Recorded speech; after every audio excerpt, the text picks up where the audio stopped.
Yasas! Ako po si Nina Corpus at ito ang Balitang Euro. Samahan niyo po kami sa paghahatid ng mga mahahalaga at makabuluhang pangyayari sa iba't ibang bahagi ng Europa. Saan man dako ng mundo, asahan niyong naroon kami, handang maglingkod sa bawat kapamilyang Pilipino. Sala, narito na ang ulo ng mga pangunahing balita. Batang football player pangarap makapaglaro sa Team Ascals ng Pilipinas. At batang football player sa France, pangarap makapaglaro sa Team Ascals.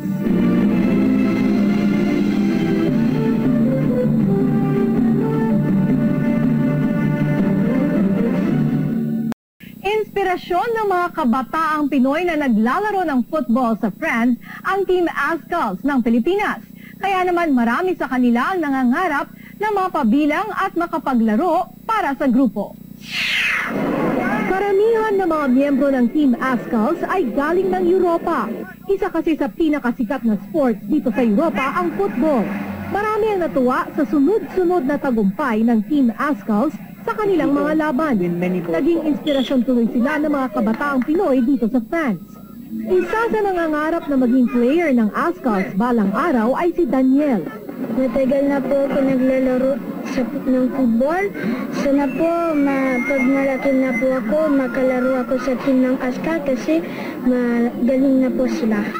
Pursigido si Daniel na matutong mag-football. Handa siyang magsakripisyo para umasenso sa larangang nakahiligan. Bata pa si Daniel, mahilig na talaga siya sa football. Kaya at the age of 4, pinasok na namin siya sa isang football club. All his time devoted talaga sa mga games. Wala siyang namimiss na games. Lahat ng training, practice. Hanga kay Daniel ang mga nasa likod ng kanyang football team. Matagal na sa amin ang football club na si Daniel. Bukod sa mabait at masunurin siyang player, malaking improvement niya sa paglalaro.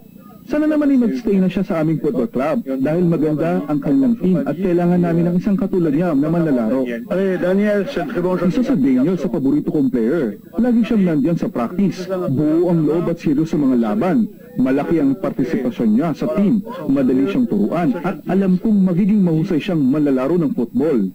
Dahil sa kanyang dedikasyon at talento sa paglalaro, marami na ring nakuhang trupeo si Daniel. Naging laman na rin siya ng mga pahayagan.